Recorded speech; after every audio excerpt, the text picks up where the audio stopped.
Welcome to Relationship Equity, a podcast that explores how successful people cultivate meaningful connections with others in their personal and professional lives. Learn from the stories, insights, and advice of leaders, innovators, and influencers who have built strong bonds with their teams, their customers, their communities, and their families. Here's Richard Walker. This week, I'm excited to welcome professional golfer Erik van Rooyen. His friends call him Freddie, not sure why, but Freddie discovered his love for golf in his teens in South Africa, eventually earning a golf scholarship at the University of Minnesota. With 2 PGA Tour wins under his belt, he's more than proven his skills and dedication to golf. Erik, welcome to the podcast. Thanks for having me. Truly honored. So I'm looking forward to this. So tell me about your transition. Obviously, you played a lot of sports growing up, like I did, cricket and things. One thing I've learned, Freddie, is never try and explain the game of cricket to an American. They're just not intelligent enough to understand it. Why they got to wear those big gloves to catch a ball? I don't get it. I know. It would be so much more exciting if it didn't have the gloves. It makes it too easy. It'd be a completely different, kind of like American football. Why they got to wear those pads and helmets, right? They're a bunch of softies, aren't they? Yeah, that's what it is. I'm sure we're both going to get a lot of trouble for that.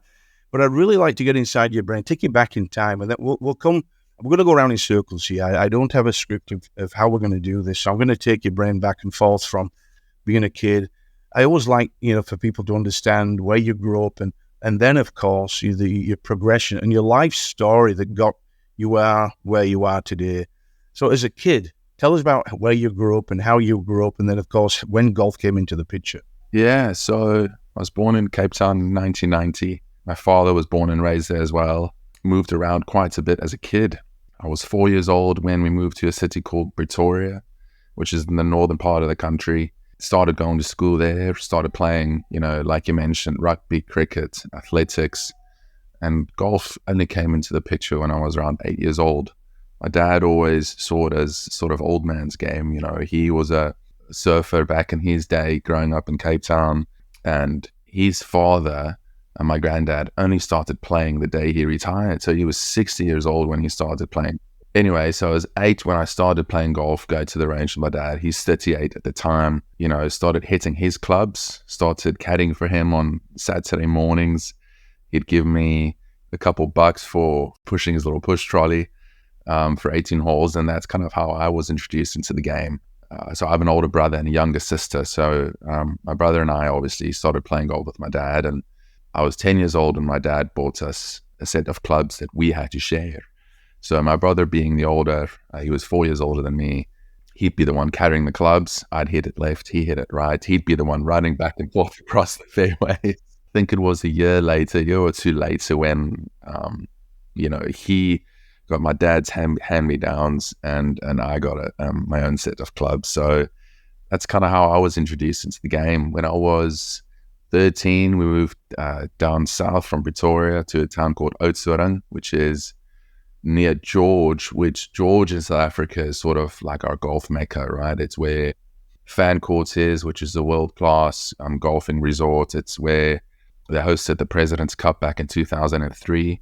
And I was 14 when I had my first lesson at Fan Courts, and that's when things kind of changed for me. Started high school and decided that, first of all, I was a skinny-ass kid, and continuing rugby was probably a bad idea. So I decided that I wanted to pursue golf and try and see if I could make a living out of golf one day. And almost 20 years ago now, here I am playing on the PGA Tour. So isn't that crazy? You think about, you put yourself back in your own mind. Would you love to go back in time? I mean, I've often said this, and just watch yourself. Yeah, at that time and what's going through your mind as a kid. So it wasn't until you got to high school that you thought, okay, golf. Now, at what point, though, did you think, oh, I'm pretty good at this stuff. Maybe I can make a living out of it? Because before you answer that question, so there's so many good golfers, especially at that age, and so many, they have that dream of being a professional golfer, making a living out of it. And let's face it, 0.000, a very, very small percentage of people actually achieve what you've been able to. At what point did you say to yourself, maybe I've got it? Yeah, that's a tough question because there's certainly been times in my career, especially I'd say the last few years, like 2020 to 2020, sort of 3-ish, where there's moments where you think, do I still have it? You know, it's hard to put my finger on one moment, but as a junior, I certainly wasn't always the best player in the country. We have a lot of really good professionals that have always sort of come through the ranks, you know, thanks to the likes of Ernie and Mr. Player and Retief Goosen. And there's a strong junior program in South Africa, but I sort of ticked a few boxes as a junior. I made my local provincial team. Then eventually I made my national team at age 18. And when you tick some of those boxes, it's like, okay, I'm decent enough. I'm decent at my local level. And eventually you have to try and measure yourself against what else is out there. And that's part of the reason why I came to the US.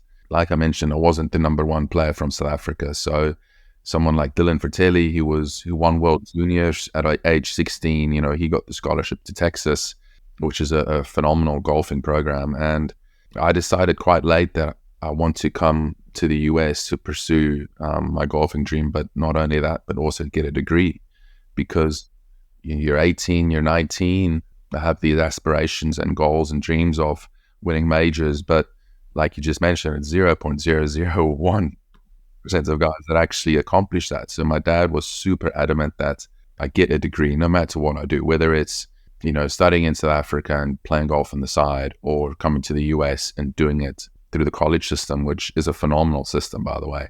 Ended up in Minnesota. So I clicked with... Let's talk about that then. So how? I mean, the process there where you applied, had you been to Minnesota before? No, I've never been to the US before. Believe me, I mean, obviously I can relate on my own level. So what was the biggest shock to you when you came here? You got accepted to the University of Minnesota. You're no doubt excited. Come to this world that you want to come to, play golf. You don't know anything about Minnesota. You probably looked at a few things online. Yeah, it's cold and it snows.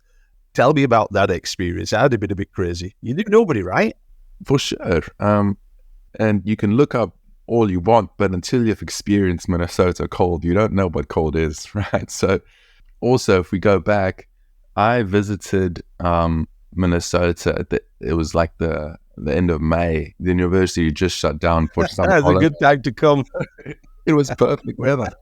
It was like 75 degrees. Yeah. If you came in January, it might be a different story. You might have ended up playing on our golf simulator in the office. Exactly. That's my only claim to fame is beating you from about 60 yards, because you couldn't get that yardage down on the simulator, and I could possibly did a million times. But tell me, so you got there in May, perfect time. The weather's beautiful. The golf course is just opened up. Yeah. So tell me more about that. Then where did you? You know, I put myself in your shoes, and you into this whole new world, a whole new school system, people you don't know, and you come to play golf. So where do you start? Yeah, so that was my recruiting trip when I came in May. So they knew exactly when to get me there, right? And the thing is, I immediately clicked with the coach. The coach at the time was Brad James, who's from Australia. So lots of cultural similarities between Australia and South Africa. You know, big sporting countries, same sports. So we clicked right off the bat. And then Coach Andrew Tank, we clicked as well. When I arrived in September, it was still beautiful. Met my teammates, bit of a culture shock being out of your own country. English is my second language. You know, you're at a massive university. There's something like, you know, high 40s or 50,000 undergrads. So that's almost more people in the town that I grew up in. So quickly fell in love with my teammates, with university life, being away from home. All of that was just a shock to the system, but also I thought absolutely fantastic. So, you know, traveling with the team, going to different tournaments, it was all quite an eye-opening experience for me. Playing off a different grass, staying in hotels, everything was so new and exciting. So, yeah, I was pretty pumped to be at Minnesota, to be honest. Yeah, I bet you were. I mean, it's a wonderful place to be in general. This past winter has not been bad at all. I mean, I'm actually down in Florida now, as you know, so I am not experiencing it, but there's been not much of a difference in temperature, but it's a wonderful place to play golf. I mean, what most people don't realize is just how many wonderful golf courses there are and golf clubs there are in Minnesota. I want to go back to something you said, so I'm going to take you in a completely different direction now. We'll probably get back to more of your story, but something you said that's that I probably, well, maybe there's only two people on the planet, Tiger and Jack, that never really experienced this, but you said you questioned yourself from 20 to 23. And do I really have it? So that, the games that you play with yourself in your own brain and the brain plays with you, I can't think of any other profession where you were dependent upon your performance every single week. And you can go through periods of time where you're just not playing your best. And you start to, and we both know, we all know, people, the listeners, we can all name people that have peaked and done very well and disappeared, never came back. And so there's got to be that question of doubt that comes in. How do you deal with that when you start questioning yourself? Because let's face it, I'll only give you a couple of minutes to think about your answer, but the self-confidence, it's, we all say that the game of golf is 6 inches between your ears.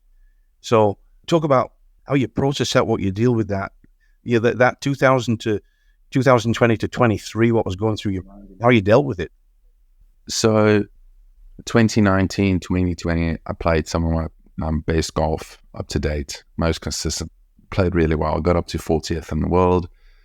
My first Masters in 2020 in November, and I hurt my back and I have to withdraw on the Friday morning.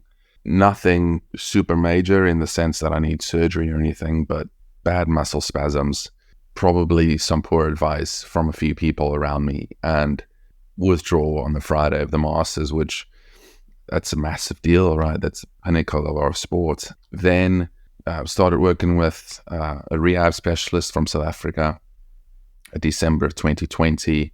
21, same stuff keep happening. Low back, whether it's my low back or my neck that seize up. And I just struggled to get ahead of it. And by the time 2022 came around, it was the Open at St. Andrews, was the Monday. I was on a foam roller on the Monday after the Scottish Open, and my back and my neck goes into spasm. And by Wednesday, I could barely chip. And so I'm withdrawing from the 150th Open Championship. At that point, I just had enough. So I take 3 months off after that, go back to South Africa, rehab, train, tick literally every single box you can tick. Come back 2023 after 3 months off, and I'm playing poor golf. I really didn't touch a club for about 3 months. Playing poor golf and playing on the PGA Tour, went from being 40th in the world, looking like I'm only going one way, to trying to hang on and trying to keep my card. So during that time period, it went from, I know exactly where I'm going, to holy shit, like what's going on, and things spin out of control. So it's tough to keep telling yourself over and over again that you've got what it takes. You know how to play great golf. You've beaten some of the best in the world. Eventually, the results need to come to the party as well, So that was certainly the toughest point in my career up to now. And in July of last year, I made a coaching change, started working with Sean Foley, and sort of changed my whole perspective on things. I've got kids now. One of my best friends passed away recently. Started working with Foley in July, and everything in that time period, there was a lot that happened, and everything kind of came together in the sense of like, well, hang on, you're putting all this pressure on yourself to be what you were. You're not that same you're not that same player anymore. Let's gain some perspective. Foley helped me a lot with that. Being a father has helped me a lot with that. When someone close to you passes away, that's going to show you a different side of life as well, and that's going to bring perspective. And so for me, it went from not sure if I can still do this or if I have what it takes to, well, golf's not really that important. If it doesn't work out, you're going to be okay. And lo and behold, you start playing better golf again. The pressure is different. The pressure is gone. Now the pressure is not so much about, do I have what it takes? The pressure comes from, well, I enjoy playing. I want to win. I enjoy competing. So it's a completely different thing. It's a completely different mindset. You said so many things in those few sentences that are so important in all aspects of life. The interview that you gave after the win, we'll get back to the golf part of it in a second, but to your point, there was a lot more to that than, and you said it, I mean, it's obviously I'm biased, but it's the best interview I've ever seen after anybody's won every event, because it was a very raw human response to how you were feeling at the time. And I can't imagine the mixed emotions that you had in that moment of euphoria for winning a golf event. But there were more important things to you at that time, as that mic was stuck in your face. It was just raw, and it was an incredible interview. It really was. And you've been asked this a million times, and I'm going to ask you as well, because I what you did and the way you handled yourself in that moment was incredible, and what you did a couple of days later to go back and see Jon. But for those that don't know, that are listening, can you kind of walk us through that story? I'll go all the way back to 2009 when I arrived at Minnesota in September. Jon Trasamar was my roommate. We were on the golf team together, and we soon became best friends. He was best man at my wedding, essentially like brothers, and I was in his wedding as well. They got married in March of 2022, and in a few months later, in I think it was July, it was sort of middle end of summer, he was diagnosed with melanoma. Anybody that knew Jon, he was an incredibly optimistic person, still was chasing his dream of playing on the PGA Tour. And a few months later, the cancer was really pretty much all over. In April of 2023, he was completely clean. He had, immunotherapy, chemotherapy, the whole thing, and he was completely clean. 2023, so, kind of a bit of a roller coaster ride during that time period. And then I remember it was RBC Heritage that he called me and he said he's clean. And then a few months later, it just came back. So from there on out, it was a bit of an uphill battle. So this is November of last year. I talk to Jon every week. I've got the impression that, my friend's battling with cancer, but it's going okay. It's going as well as it could. He's fighting, he's battling. But I've got this feeling that we're going to get through this. And it was the Wednesday morning of the WWT Mexico tournament that he texted us and said, boys, the doctor's given me 6 to 10 weeks left to live. This is it. That we've done everything we could, from surgeries to chemotherapy to everything there is. And it was probably about half an hour before my pro-am that I had to go play. So in that moment, I was number 126 on the PGA Tour FedEx Cup list, 125 keep their card for the next year. And my goal was I had 5 tournaments left that year, was to grind it out and keep my card and then go and see Jon. And obviously that text changed everything, right? So he sends me that text, and all of a sudden there's a part of your world that kind of comes crashing down a little bit. And all of a sudden it goes from, okay, I've got these 5 tournaments left, so I need to get this done this week to go see him. And I win. I mean, it was unbelievable. Some things that happened on that back nine, I still can't explain. The only thing I can liken it to is the second Ben Crenshaw win at Augusta, when right after Harvey Pinnock died. I mean, that's similar kind of concept. It was almost like, this shit's going to happen. And I was there a month ago. I was there with a few friends, and you know them. And we went to the spot where. So talk us through you're smiling now. I got to hear this. You got to get a birdie on the last, right, on 18. And it's like 5 million yards, this 18th hole. It's an incredible hole. And you pull out an iron off the tee. And everybody said, what the hell is he thinking? You got to bomb your driver down already. Pull out an iron. You might hit driver. Driver's too much left for me. So you pull out, what do you got left for your seconds? Like 286 or something stupid, right? Yeah. So I've got a driver and I've got a 3-wood that looks like a hybrid, but I hit it about 265.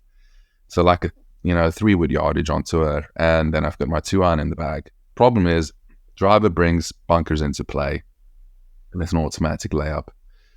And if I flush my 3-wood, it brings the left-hand side bunker into play as well.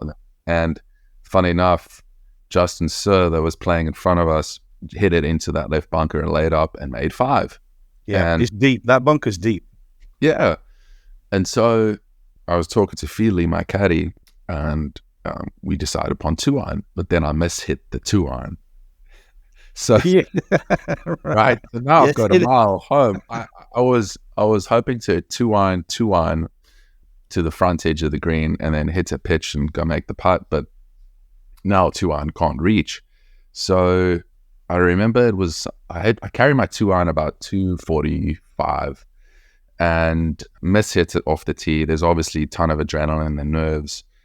So I don't hit a good one. And now again, it's about 235 to carry. There's a cross bunker about 30 yards short of the green. And I was feeling, I was like, well, is it 2-iron to get it just short of the green? Because we discussed earlier in the week that that's a great place to chip from. And he just kind of looks at me and doesn't say anything. So I look at him and I go, let me stop you. So the human dynamics, fascinating. When he doesn't say anything to you, what are you thinking? How do you respond to that? I responded by looking at him and saying, this is it, right? We need to go hit a golf. We need to hit a golf shot here. And he's good. Yep, you got to go hit one. And in that moment, I knew. I was like, okay, it's 3-wood. We're gonna go rip it and try and rip it on the green. And that's exactly how it panned out. You knocked it to like 15 feet and knocked it in for eagle. I mean, yeah, absolutely. They were all going ballistic. It was ridiculous. Winning on tour is hard. You look at Tiger and how absolute dominant he is. Yeah. And he ruined it for all of us. Well, because winning is not supposed to be that easy. It's not that easy. Like, the PGA Tour is so deep in the amount of good players. I mean, Rory doesn't even win every time he tees it up. You're right. So here I am I've got a chance to win a tournament, and those chances don't come that often. So when that moment hits, man, you gotta grab it. I'd rather lose by trying to hit that 3-wood and trying to do something special. You don't go for the 3 points. You go for the touchdown like Casey just did last night. They went for it. You grab it by the throat, you know. And sometimes it'll work out and sometimes it won't. Sometimes it won't, but at least if you gave it a go, then you said, I gave it a go. I can tell you something that's interesting. I mean, mental toughness, we talk about that, and that applies to all walks of life and everybody. And we're not all mentally tough all the time, but I have to tell you very quickly, a conversation with Ben Crenshaw years ago, and it's the timing of it, I can't remember what year, but the timing will be interesting, because I asked him, tell me the difference. You play with Tiger and you play with Jack. Tell me the difference between the two, because obviously it's a thing we all do. We compare. It's not really fair to compare different eras, different technology, blah, blah, blah. You really can't. But he said something very profound I'll never forget. He said, never did I think I would see the day that anybody would come along that would be mentally tougher than Jack, and Tiger is.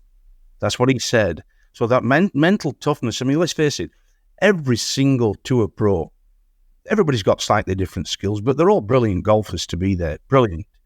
But what separates people, in my opinion, and you tell me if you agree or not, is that mental toughness when it matters, because you're not going to have it all the time. But you, on that day, you were in the zone, man. I mean, you weren't going to lose. Well, I might have. It's easy for me to say now because you didn't. No, exactly. But I might have. But I knew that I gave it absolutely everything I had. And I can't replicate that week with everything that went down. I can't replicate the way I felt, because in the moment there's so much adrenaline. But when that final putt went down, you know, usually you'd be absolutely ecstatic, fist pumping all over the place. But I was so numb. Your emotions were in a very different place, which was very clear in your interview, because there was more important things than just you winning a golf tournament. Yeah, but I played with so much courage and determination. And you just said it perfectly. Even the mentally tough don't have it all the time. So I try and play from the same place, but it's hard to replicate it all the time. But Tiger was brilliant. I mean, the amount of consistency is just honestly mind-boggling. Well, I think that's mind-boggling is right. And what's even maybe more mind-boggling, I was very fortunate to be right at the side of 18 when he won the Masters in 2019. The only thing I could liken it to, it's like being in a movie while it's being shot. It was absolutely surreal. Okay, well, hang on, Freddie. We have to take a break. But coming up next with PGA star Erik van Rooyen on relationship equity, we're going to talk about what it's like golfing in front of his folks. I can tune it out now. As a kid, I struggled with it. There's an element of, while I want to make my dad proud, I mean, he's the one that introduced me to the game, so As a kid, I struggled with it because, my dad's watching. But now, I mean, I've done it so many times. It's just fun to have them with me. This has been Relationship Equity. If you want to take your career, your business, or your personal relationships to the next level, reach out to Richard at yorksolutions.net. You can also get Richard's book, Relationship Equity, your cornerstone investment to great gains in business and life, on Amazon now. Relationship Equity with Richard Walker is a production of Forbes Books.